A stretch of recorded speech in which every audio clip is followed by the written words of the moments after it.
दोस्तों, आज हम आपके लिए ऐसी कहानी लेकर आए हैं जिसको पढ़ने से आप इमोशनल हो जाओगे। मैं आपको मनोरंजन के साथ बहुत कुछ इस कहानी में सीखने को भी मिलेगा। अगर आपको मेरी कहानी पसंद आए तो कमेंट करके ज़रूर बताना। दोस्तों, यह कहानी है उत्तर प्रदेश एक गांव की, जिसमें अमित नाम का लड़का रहता था। बचपन से ही पढ़ाई में होशियार अमित अपने मम्मी पापा की आखिरी उम्मीद था। अमित के दादा ने अपने समय में बहुत कर्ज लिया था, जिसको चुकाने में पापा की पूरी जिंदगी मजदूरी में निकल गई। उनके पास थोड़ी सी खेती थी, जिससे उनका गुजारा हो रहा था।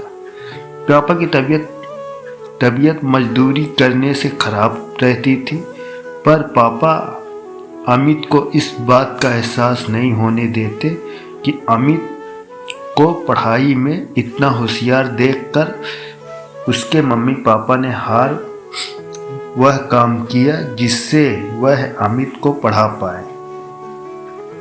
अमित की कॉलेज की पढ़ाई खत्म हो गई थी और वह एक छोटी सी नौकरी करने लगा, जिससे उसका खर्च निकल जाता और साथ में वह कलेक्टर बनने की तैयारी भी कर रहा था। अमित अपने वक्त का एक मिनट भी फालतू नहीं गुजारता था।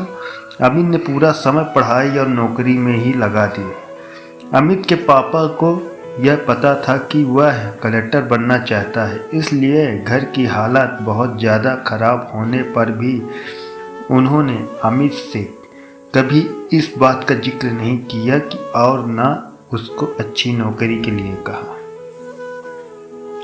लगातार 2 साल तक अमित पास नहीं हो पाया। उसके बाद भी उसके पिता ने अपना घर और खेत गिरवी रखकर अमित को IAS की कोचिंग ज्वाइनिंग करवाई और उसकी नौकरी भी छुड़वा दी और केवल पढ़ाई करने को कहा। अमित के पापा हमेशा उससे कहा करते, बेटा खेत और घर दोबारा आ जाएंगे, पर कलेक्टर दोबारा नहीं बन सकते। आज पूरे साल पढ़ाई करने के बाद अमित का रिजल्ट आ गया, जिसमें वह अच्छे नंबरों से निकल गया था। आज उसके पिता से ज़्यादा खुश कोई नहीं था। ऐसा लग रहा था कि जैसे अमित का सपना पूरा होने वाला है, पर भगवान को कुछ और ही मंजूर था। अमित का कल इंटरव्यू था और सुबह से ही उसके पापा की तबीयत खराब थी। अमित के पापा उसकी माँ से बार बार कह रहे थे कि अमित को मत बताना, और उस दिन देर रात तक उनकी मौत हो गई। अब एक माँ जिसकी गोद में उसका पति गुजर गया और वह अपने दर्द को भुलाकर अपने बेटे की जिंदगी के बारे में सोच रही थी। माँ ने पड़ोसियों तक को इस बात का एहसास नहीं होने दिया कि उसका पति अब नहीं रहा।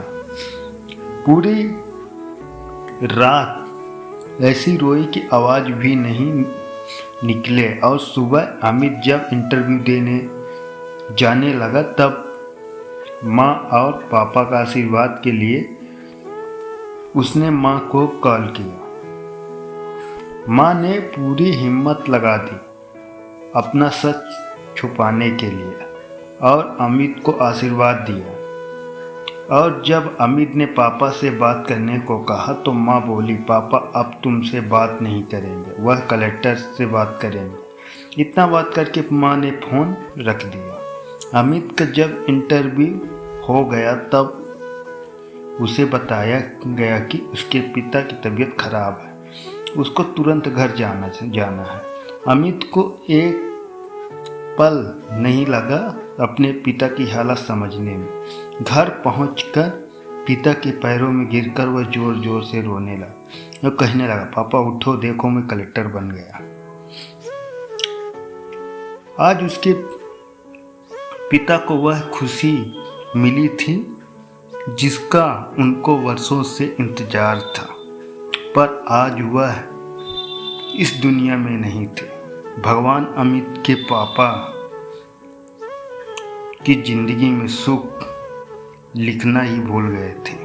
पहले वह अपने पिता के कर्ज में जिंदगी भर मजदूरी करते रहे और फिर बेटे के सपनों में फिर घर और खेत गिरवी रखना पड़ा।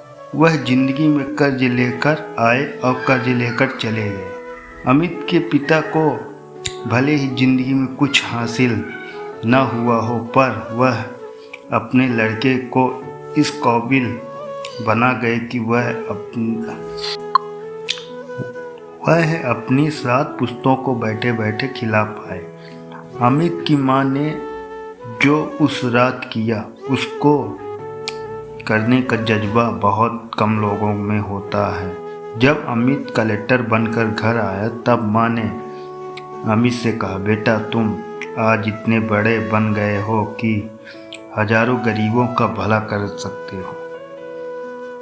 जब भी तुम्हारे सामने कोई गरीब मदद मांगने आए तो अपने पिता और मेरे बारे में सोचना। मैं तुम्हारे बराबर पढ़ी लिखी और समझदार तो नहीं हूँ, पर इतना ज़रूर जानती हूँ गरीब आदमी की बहुत मजबूरी होती है।